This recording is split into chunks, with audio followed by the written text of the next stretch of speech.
ఈరోజు సాయి ఈశ్వర సాయి మరణాన్ని మేము బీసీ తొలి మరణంగా అమర మరణంగా మేము భావిస్తున్నాము. ఎందుకంటే అతను బీసీల కోసమే బాధపడి, బీసీ రాజ్యం కోసం బాధపడి చనిపోయినట్టుగా వాగ్మూలాన్ని కూడా డిఓడి కూడా ఇచ్చారు, డిక్లరేషన్ కూడా ఇచ్చారు. అంటే ఇది కాంగ్రెస్ ప్రభుత్వం యొక్క నిర్లక్ష్యానికి ఒక నిదర్శనంగా భావిస్తున్నాం. ఎందుకంటే ఇచ్చిన హామీ నిలబెట్టుకోవాలి కదా. 42% కేసు లేపించి వాళ్ళే హామీ ఇచ్చి వాళ్ళే కేంద్ర ప్రభుత్వం మీద ఒత్తిడి చేయాల్సిన నాయకులు ఈరోజు బీసీ సమాజాన్ని అవమానపరిచిలు, ఇలాంటి పరిస్థితికి తీసుకొచ్చిండ్రు.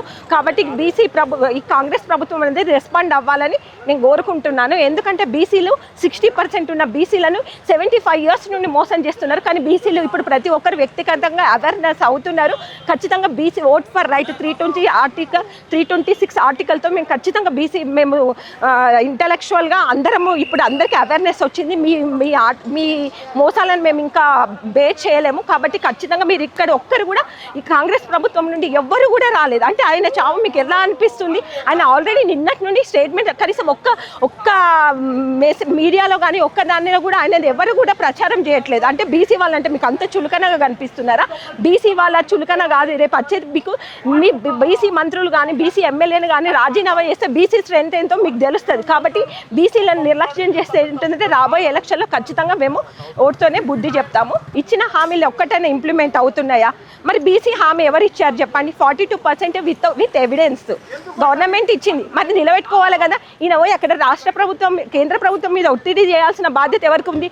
సీఎం గారికి ఉంది. మరి ఎక్కడున్నది? అంటే ఏదో మా చిన్నపిల్లలు అనుకుంటున్నారా? డెమోక్రసీలో ప్రజలను మీరు ఏ రకంగా భావిస్తున్నారు? ఇది బీసీ సమాజాన్ని అవమానించినట్లే.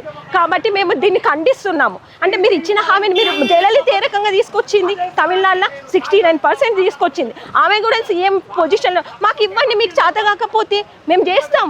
మీరు ఇలా చేయడం కరెక్ట్ కాదు కదా. ఇప్పుడు ఒక్కరన్నా మంత్రులు వచ్చారా అండి? మీరు చూస్తున్నారు కదా మీడియాలో.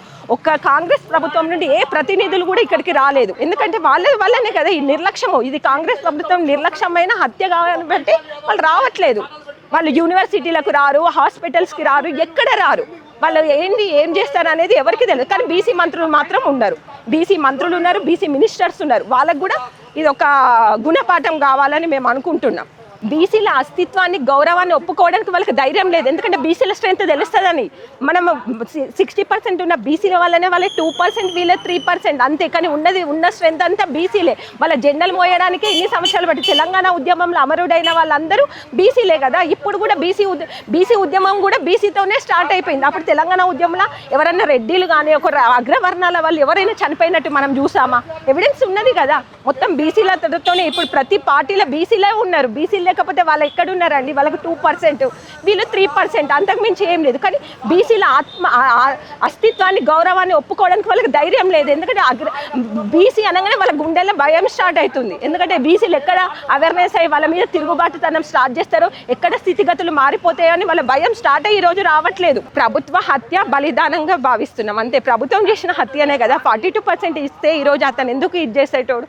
అంటే బీసీ ఒక స్టెప్ ఎక్కిన వాళ్ళం అవుతుండేం కదా. బీసీలకు ఒక మంచి సూచన అయ్యేది 42% అనేది. మొన్న బీసీ బంద్ కూడా జరిగింది. అన్ని రాజకీయ పార్టీలు మద్దతు తెలిపినాయి. మరి ఏమైంది? మళ్ళీ నోటీస్ ఇవ్వడం కోర్టులకు ఏం లేదు. కోర్టులు కాదు, మీరు కదా ఇచ్చిన హామీ ఎవరిచ్చారు? అన్ని కోర్టులను అడిగే ఇస్తున్నారా? సుప్రీంకోర్టు, హైకోర్టు సజెషన్తోనే వెళ్ళట్లేదు కదా. అవరి కాన్స్టిట్యూషన్. ఇప్పుడు ఈడబ్ల్యూఎస్ బిల్లు సడన్గా వచ్చేసింది 5 daysలో. అది ఎవరిని అడిగి చేయలేదు. మరి బీసీ బిల్లు పెట్టడానికి మీకేముంది? ఉన్నారు కదా మన బీసీ మినిస్టర్స్, బీసీ కేంద్ర మంత్రులు ఉన్నారు కదా. పోయి బిల్లు పాస్ చేయించచ్చు కదా. మీరు ఒత్తిడి తీసుకొస్తాం. మేము బీసీ సమాజం ఆల్రెడీ ఒత్తిడి తీసుకొస్తుంది మీ మీద. రోజు మా డిస్టిక్లలో ప్రోగ్రామ్స్ జరుగుతూనే ఉన్నాయి. కానీ మీరు పట్టించుకోవట్లేదు. వీళ్ళు ఇంతే అని మమ్మల్ని అవమానిస్తున్నారు. కానీ ఏదో ఒక రోజు బీసీ రాజ్యాధికారం కంపల్సరీ వస్తుంది.